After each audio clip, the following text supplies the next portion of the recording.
জলপাইগুড়ি শহরের গোশালা মোড় সংলগ্ন রুকরুকা নদীর তীরে প্রাচীন দেবী চৌধুরানী শ্মশান কালী মন্দিরে শুরু হয়েছে কালী পুজোর প্রস্তুতি। এক হাতে মুন্ড, অন্য হাতে সুরার বাটি দেবী কালীকে এভাবে পুজো করা হয় একমাত্র এই মন্দিরে।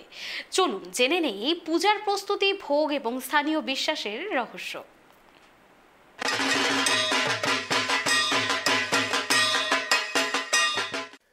শহর ঘেঁষা গোশালা মোড়ের কাছে রুকরুকা নদীর তীরে অবস্থিত দেবী চৌধুরানী শ্মশান কালী মন্দির, যা জলপাইগুড়ির অন্যতম ঐতিহ্যমণ্ডিত তান্ত্রিক শক্তিপীঠ। মা কালীকে এখানে এক হাতে মুন্ড, অন্য হাতে সুরার বাটি নিয়ে পুজো করা হয়। স্থানীয়দের বিশ্বাস, একসময় বিদ্রোহিনী দেবী চৌধুরানী নিজে এই মন্দিরে পুজো দিতেন। তাই মন্দিরটি শুধুই ধর্মীয় কেন্দ্র নয়, বরং জলপাইগুড়ির ইতিহাস ও সংস্কৃতির অবিচ্ছেদ্য অংশ। মন্দিরের ইতিহাস প্রায় ৩৫০ বছরের পুরনো, যা তন্ত্র, লোককথা এবং বিশ্বাসের এক অনন্য সংমিশ্রণ।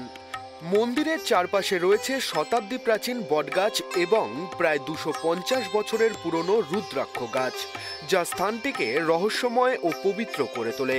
এই প্রাচীন বৃক্ষগুলি শুধু ছায়া নয়, মন্দিরের শক্তিশালী পরিবেশের প্রতীকও বটে। অমাবস্যা লাগবে 2:57 বোধহয়, সোমবার 20 তারিখে পুজো হবে। রাত্রি 9:30 থেকে শুরু করব, যতক্ষণ চলে, ওই ভোর 4টা বেজে যাবে। ভোগের কুপন নিতে হলে কখন আসতে হবে, কিভাবে আসতে হবে? ভোগের কুপন চালু আছে এখানে মন্দিরে, যখন খুশি আসুক পেয়ে যাবে।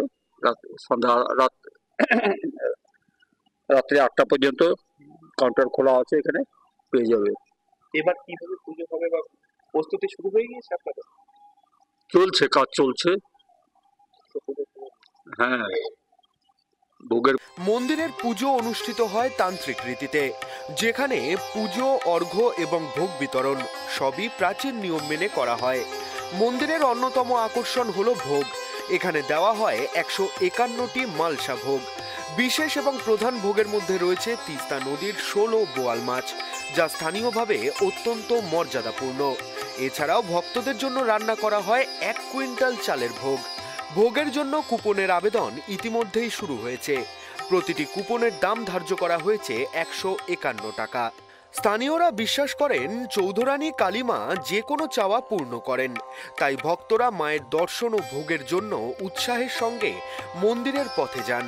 প্রতি বছর পুজো উপলক্ষে মন্দির এলাকায় সাজো এবং উৎসব মুখর পরিবেশ দেখা যায়। আশপাশের গ্রাম থেকেও ভক্তরা মা কালীর দর্শনের জন্য ছুটে আসেন। হচ্ছে তো আমাদের তো একটু বিশেষ থাকে, কারণ এটা পুরনো মন্দির, সেই হিসাবে আমাদের একটু অন্যভাবে করতে হয়। মানে পরিষ্কার পরিচ্ছন্নতা পুরোপুরি চলছে, কাজ চলছে আর কি। এখানে সাধারণ মানুষের জন্য কত কেজি ভোগ দেওয়া হয়? প্রায় 1 কুইন্টাল। 1 কুইন্টাল পুজো কবে কিভাবে হবে বা কি বিষয়, কোনো স্পেশাল কিছু হয়েছে কি? স্পেশাল আমাদের এখানে ভোগ পাওয়া যায়। ভোগে আমরা মূল্য নিচ্ছে হলো 150 টাকা করে। সেই হিসাবে আমরা ভোগ, মায়ের ভোগও পাওয়া যায়। আবার এমনিও যদি কেউ করতে চায় সেও পাবে, পোশাক পাবে। সকাল 6টার থেকে শুরু করে বিকেল 2টো 2:30 পর্যন্ত সব পাওয়া যায়।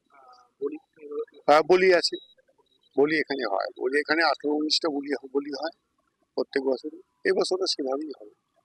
পুজোর প্রস্তুতি পুরোপুরি শুরু হয়ে গেছে আমাদের। বিশ্বাস, ভক্তি এবং ইতিহাসের সংমিশ্রণে জলপাইগুড়ির এই প্রাচীন মন্দির আজও শক্তিপীঠের অটুট প্রতীক হিসেবে সমাদৃত। মন্দিরটি শুধুই একটি ধর্মীয় স্থান নয়, বরং এটি জলপাইগুড়ির সাংস্কৃতিক গৌরব ও ঐতিহ্যের ধারক। প্রতিটি পুজো এবং ভোগ বিতরণ স্থানীয়দের জীবনে এক ঐতিহ্যবাহী আনন্দের মুহূর্ত হিসেবে চিহ্নিত হয়। মন্দিরের প্রাচীন ইতিহাস, তান্ত্রিক রীতি, ভক্তদের অনন্য ভোগ এবং বিশ্বাস সব মিলিয়ে জলপাইগুড়ির দেবী চৌধুরানী শ্মশানকালী মন্দিরকে করে তুলেছে এক রহস্যময় ও মহিমান্বিত কেন্দ্র। আর 5টা কালী পুজো থেকে জলপাইগুড়ির গোশালা মোড় সংলগ্ন দেবী চৌধুরানী শ্মশান কালী মন্দিরের পুজো কিন্তু একেবারেই আলাদা। এখানে মায়ের এক হাতে থাকে সুরার বাটি, আরেক হাতে থাকে মুন্ড। এবছর এখানে পুজো হবে, তার প্রস্তুতি কিন্তু ইতিমধ্যেই শুরু হয়ে গিয়েছে। প্রায় 1 কুইন্টাল কিন্তু ভোগ রান্না হবে শুধু মতে। যে এই পুজো দেখার জন্য উত্তরবঙ্গবাসী কিন্তু সারা বছর অপেক্ষা করে এবং দিন গোনে। আর মাত্র কয়েকটা দিনই বাকি এই পুজোর। জলপাইগুড়ি থেকে শুভশ্রী সরকার রিপোর্ট, KTV বাংলা।